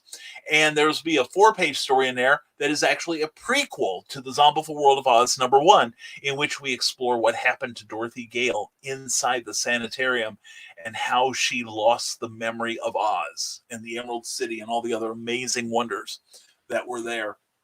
I'm the writer on that one, and Eric is the artist, so you know it's going to be good. Here we go. Brian Hawkins says, I got the first issue of Apocalypse. Couldn't resist the Jim Lee cover. Yeah, I hear you. Jim Lee is an amazing artist. And I actually found, when I moved, I actually own a piece of artwork from him, and this is crazy. He was at Chicago Con. This would have been back in the 90s. I think it was the year that Image premiered, which I think was 94. And the main Image, 6 of the 7 Image guys were there. And they had gone to dinner. And everyone was, people, and Jim Lee just started drawing on the tablecloth. It was like a vinyl tablecloth. And someone pulled up the tablecloth after dinner and auctioned it off for a local charity, and I won it. So I own a piece of Jim Lee artwork. Yay me! And Brian Hawkins, ooh, Captain Caveman is in the movie too. Ooh, that is freaking awesome. Now here we go. Nick Tockert says, while we will luxuriate through a wet, broody Sunday, what are you guys working on? I am working on the outline for part 2 of the adventure featured as the Hybrids, the Sons of God's quick play for Luke Stone, who is by profession rather busy on Sunday mornings. Luke Stone, in addition to being a very talented writer and artist and production person, he's also a minister. Yeah. And he looks upon me as probably a project, a kind of the equivalent of saying, I'm going to push this peanut up this Mount Everest with my nose. Anyway, Luke Stone, who's by profession rather busy on Sunday mornings. I am also alternating to poke the next step, BSR game development for Arcticon, which I will be a guest at this coming February, I believe it is. I will be a guest there, and I'm really looking forward to them. Thank you, Nick, for making that happen. Seriously, brother. And Harley Slavic, why do they have to stop the pigeon now instead of later? I don't know. It's a crazy world out there, Harley Slavic, a crazy world. And Bill Sarton didn't see Space Ghost, but there's a couple of really cool SG figures out now. Figures Toy Company has a Mego-style version, and Mezco has the best one. It's a 6-inch Space Ghost with a glow-in-the-dark invisible blip. Ooh. The Space Ghost figure has a very accurate fabric, costume, and cape. Wow. You can get the Figures Toy Company version for around $20, and the Mezco version is around $80, but well worth it with the look of the figure and all of the extras that come with it. Man. Yeah. Okay, so buy my books, everyone. I see 2 toys. I need to spend about $100 on toys. And go, Bill. Go, Bill. Go, Bill. How close are we, Bill? How close are we to your 800? And go, Eric. Go, Eric. Go, Eric. Cindy is our cheerleader today. She's got her pom-poms out and everything. I can see it now. And, Bill Sarn is still at 797 likes at SardenArt76. Please, folks, if you're showing up late, please go to SardenArt76 right now. Or if you're watching on the rerun, please go to this link, SardenArt76 on Facebook, and let's propel this man well over 800 likes for his art channel, okay? Carl Wisman, I'd love to do a stop-action version of Space Ghost, coast to coast, if I could get all the right figures. Oh, yeah. I kind of like that show, but man, there is nothing like the original Saturday morning cartoon. I love that. All those great Alex Toth designs. Those were great. Harley Slavic, go to NECA Online, NECAonline.com to see what they have. And if you want to buy any of the figures you see there, contact Harley Slavic at gmail.com to place your order. Very cool. And Ted Davies, Brian, thank you for all you do. Thanks for sharing all of my works, both art and books. Yes, for those of you who showed up late. Yeah, that's rain. Anyway, Ted, thank you for all you do, Ted. Seriously. Ted very graciously sent me a copy of his brand new publication, Albino Zulu, and it's a fun book. And he even included a hand-drawn albino Zulu on there, and with scarf and everything, and good line weights on that, and good line weights. But anyway, he did that for me, and I so genuinely appreciate it, as well as an inscription on here that I thank you so much, Ted. And he also sent me a sketch of Skeletor from the Masters of the Universe. How cool is that? If you think this thing doesn't have a date with a frame, you are so mistaken. Anyway, this is really cool. Thank you, Ted. Thank you so much for all you do. Seriously, you're part of this wacky community too, and you and many of you Nevermorians, pardon me for saying I dropped my pen, are doing a lot to make this not this making this shelter in place an easier thing to do, but also making this world a better place with your art. And there he is, invoked, and here he is. Good morning. Just got out of church. Luke Stone. Hope your church time went well. Luke Stone, we were just talking about you, brother. Hope you're having a good morning. And Luke, if you got anything to promote, like I think you still have an Indiegogo, right? For hybrids, number 5, I think it is. Please check it out on Indiegogo and check out Luke Stone's work at starcrosscomics.com. He does awesome work. And Ted Davies says good morning to Luke, as we all should. And Harley Slavic says Tony Hawk Pro Skater 1 and 2 video game is available for pre-order. Contact harleyslavic at gmail.com. And less than $100 away from sending the hybrids Indiegogo to In Demand. You can get some cool stuff as well as some offerings from Ted. Yes, because Ted did the alternate cover for issue 5, and I'm looking forward to seeing that. That is going to be awesome. Good work, Luke. Good work. Ugh. Time out. Actually, it's more like... And it was Tim Horton this morning. We went high octane today. But that's great, Luke. Congratulations, man. I'm proud of you. And how many days do you have left on that? I'm just curious. Brian Hawkins, I have a Space Ghost figure from years ago, from coast to coast. It has his desk, a stool, and a coffee cup. Think some index cards to hold too. Oh, that is so very, very cool. And speaking of so very, very cool, check out that link there for Indiegogo for Hybrids number 5. That is a fantastic comic book. And there's also books going to come out about that soon, I hope. And also, I'm responsible for a role-playing game that Nick Tockert is working on. You're going to see a lot of hybrids in the next few months, and you're going to be grateful you did. Seriously, it is a great comic book. And Harley Slavic says $24.95 is the price for the regular figures toy company Space Ghost, and $49.95 for the 12-inch contact. For the 12-inch, then contact his company to order Harley Slavic at gmail.com. That's the address you need. And from Cindy Kemp, or Tim Vine via Cindy Kemp, I'd like to start with the chimney jokes. I've got a stack of them. The first one is on the house. Oh my God, that's awesome. I almost snorted. And 15 days left on that Indiegogo campaign for Luke Stone. So please check it out. Please check out the link that Luke left up above. It's great. Oh, and here we go. Oh, hello, peoples. Hello, author Michaela Jade. Mwah. And this lady has got a brand new book out that you need to own. And I know she's going to promote it because I just reminded her. And Cindy Kemp says, so many people doing cool stuff. And Cindy, you're no exception to that. You are too. And not only is she doing cool stuff, she's going to be on Clever Title Pending this coming Tuesday night at 8 p.m. along with Charles F. Millhouse. We're going to have a great conversation and plenty of chances for you to pick their brains about being longtime authors, about being, having series books, just a whole bunch of creativity between those two. And I'm really looking forward to talking to them. So it's going to be fantastic. We are going to have fun till day takes T-Bird away.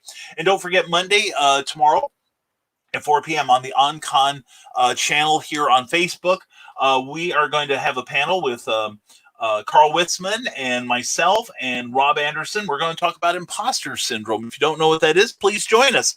And let's hope you don't have it too. Evil Knievel figures can be ordered as well from Harley Slavic at harleyslavic@gmail.com. Excellent. And there we go. There is the Barnes & Noble link for Warrior's Secret, Michaela Jade. Check out her work. She is amazing. And I'm looking forward to seeing that book in my very hands, groping it, touching it, caressing it, loving it. And don't forget also, Bill Sarden is looking for 3 more people to give his artwork of Bill Sarden page a like here on Facebook. Please check it out and please give him those likes. And even if you're watching during the rerun of this show, please check out that page, and you're gonna like what you see. He's got a lot of really cool stuff on there. And here we go, Harley Slavic, great Beach Boys song. Oh yeah, to everyone but Chuck Berry. And Luke Stone said, who's ready for the hybrids, the Sons of God's Quick Play Thursday night? Get in touch with Nick Tockert to get involved. I need to remind him I want to get in on that. That sounds like fun. I really do. And I need reviews, says Be So Kind. Book 2 Warriors Trust will be out by PenCon. That is going to be fantastic. I love that. And something else that could always use more reviews and is looking for some purchasers is something that vaguely resembles this.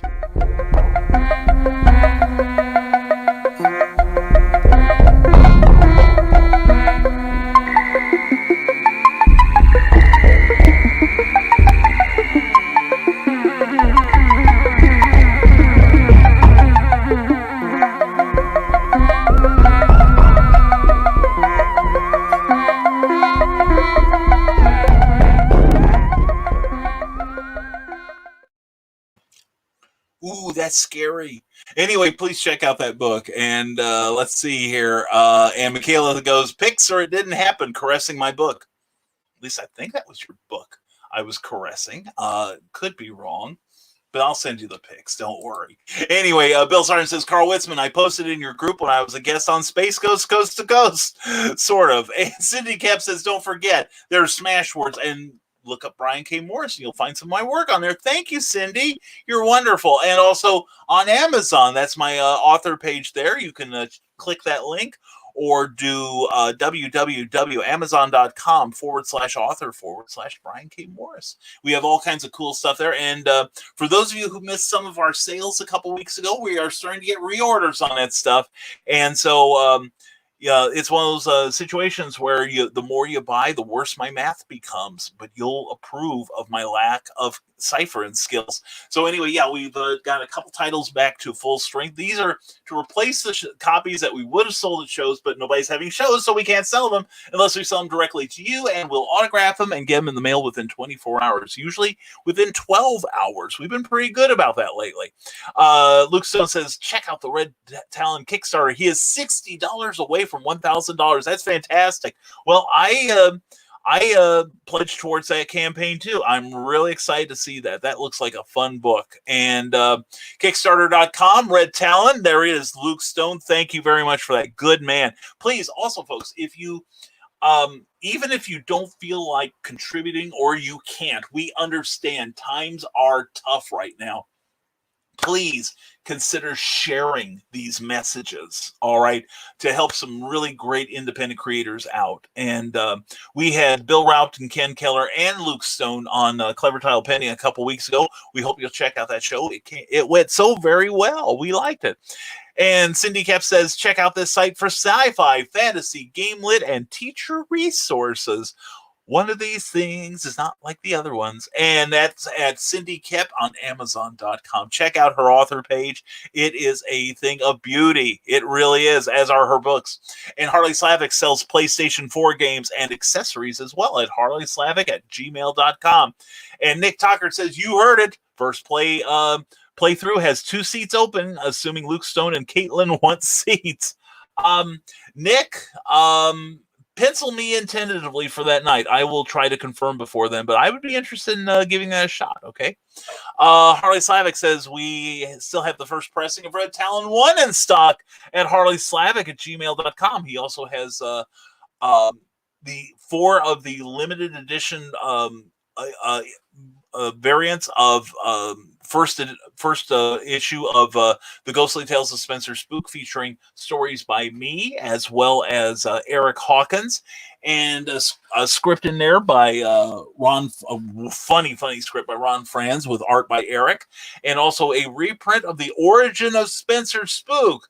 Spoilers, he dies. Okay, glad to clear that up. Hope we didn't ruin it for you. And Janet Spars just joined us. Janet, just thinking about you this morning. Hope you're doing well. Hope everything's going well. Love you. And we'll talk soon, I know. Luke Stone says, I also submit for your consideration the Zombiful World of Oz. Yes, which when I checked a few minutes ago was only $526 away from the penultimate, that means next to last, stretch goal of Eric's. He's going to create a metallic trading card, and it's going to be really awesome. And I hope we get it because I want to get one too. So anyway, check it out. That's on Kickstarter right now. Luke Stone has that link to the Kickstarter. Please. I hit the thing went shooting by just as I let's see. Let me find out where I was at. And okay, a couple more. And there we go. Luke Stone has the Kickstarter for the Zombieful World of Oz #2, No Rest for the Wicked. And don't forget, you can also get issue 1, both digitally and in print, from this campaign.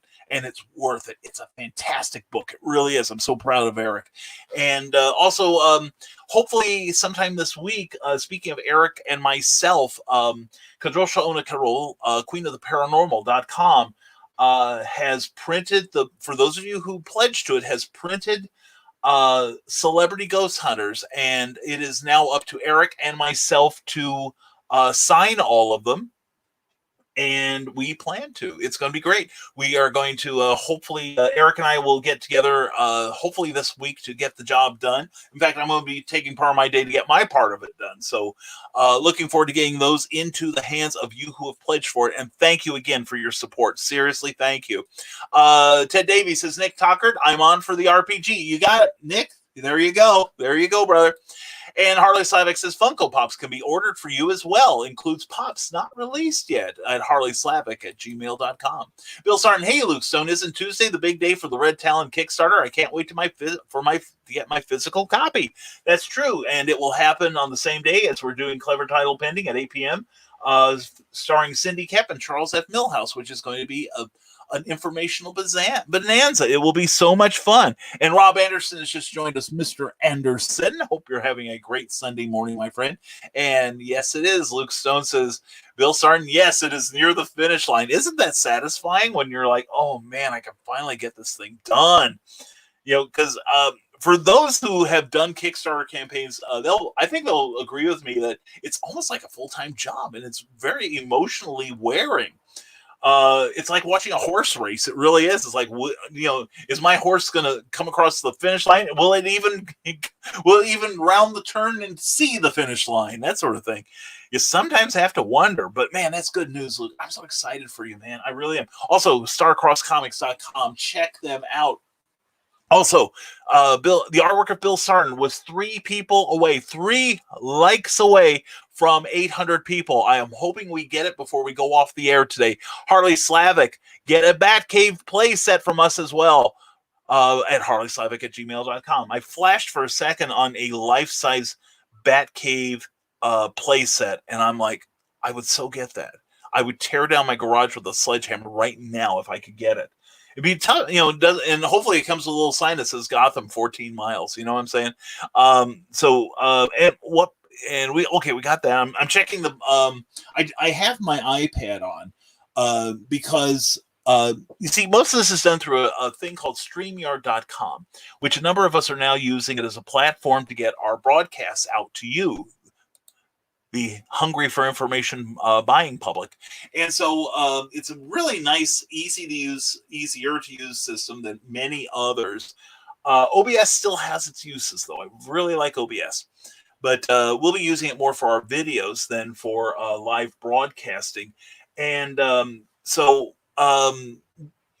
anyway, a bunch of us are using StreamYard, and it's nice, but occasionally I get distracted. But one thing that doesn't distract me on here are notifications that you show up, because it doesn't tell me. So that's why I have the iPad down here, so that I can see when you arrive. And plus, I have noticed that this shows a lot more of your comments than the iPad does hooking up directly to Facebook. So another thing is, since we also have a channel on YouTube that we're actively working, if you watch us from there, the signal is a lot stronger, it's a lot clearer, and it's the sound is better, I'm told. But anyway, you go there and watch this show. I will see your comments there too, and we will still have a wonderful discussion as always. And going to head out, take care, doing more YouTube videos soon, and check out the YouTube channel of Harley Slavic right there. Harley, thank you for visiting us on this Sunday morning.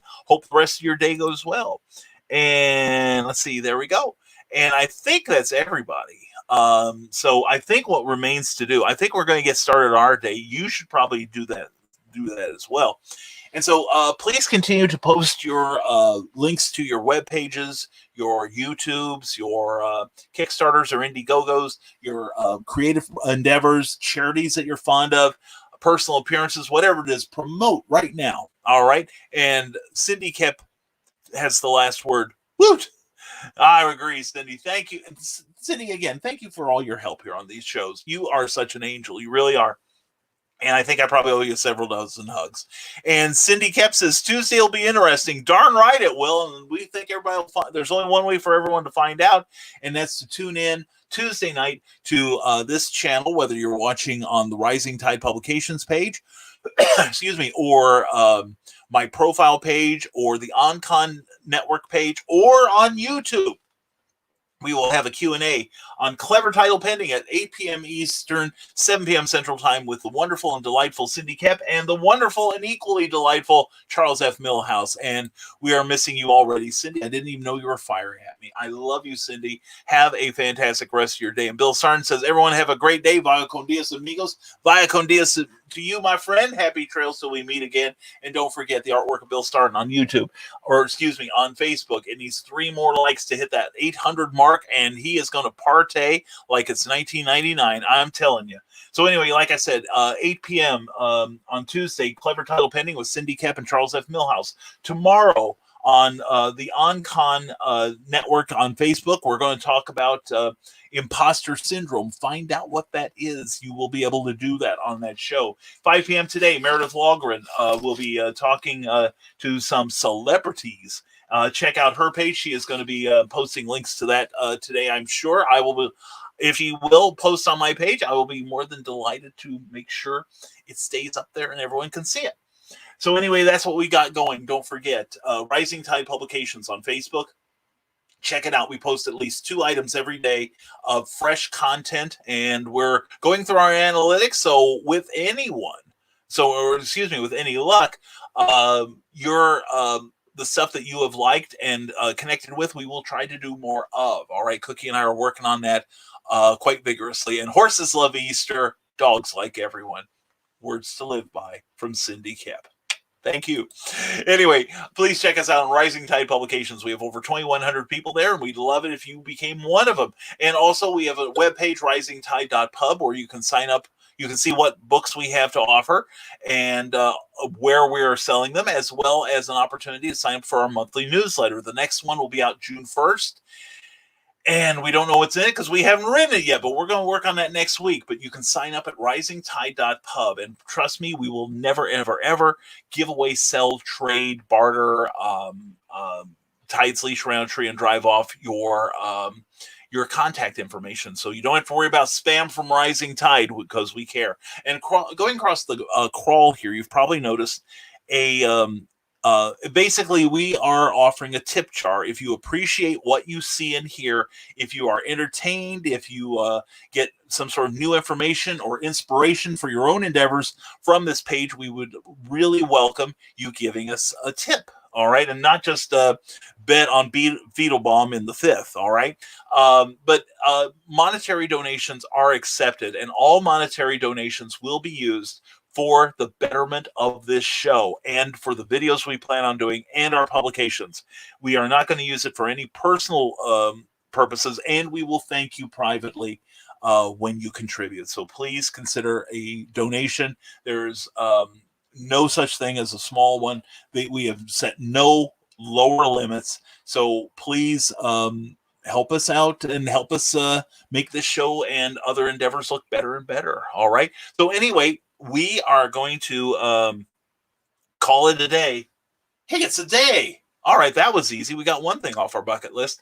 No, anyway, we're going to get some more coffee, get rid of the old stuff, and we hope that you, yes, you, have a sensational day today. Just remember, it may be a little rainy, it may be a little humid wherever you are, but you can make it a little brighter for someone else by creating and sharing messages and helping support the creative community, all right? So everyone, we want to wish you a spectacular Sunday. We will see you tomorrow, bright and early. Well, we'll be early. I don't know how bright I'm going to be. But anyway, we're going to be doing another Clever Tile Pending. That's Tuesday night. I'm getting confused again. Nevermind the Furthermore. That's why I need coffee. Nevermind the Furthermore tomorrow morning at 10 a.m., 9 a.m. Eastern. And we hope you will join us for that show. And please today, take a moment and do somebody an act of kindness. And don't wait around to be thanked. this world gets along much, much better when you're kind to people. So please do so. All right. And please share the messages you see here. And please encourage your friends to watch this program too, because otherwise we might get lonely. So anyway, we will see you later on the OnCon channel. And we'll see you on here tomorrow at 10 a.m., 9 a.m. Central for another episode of Nevermind the Furthermore. So please remember, everyone, stay smart, stay safe, wash your damn hands, and never apologize for being awesome. Have a fantastic Sunday, one and all.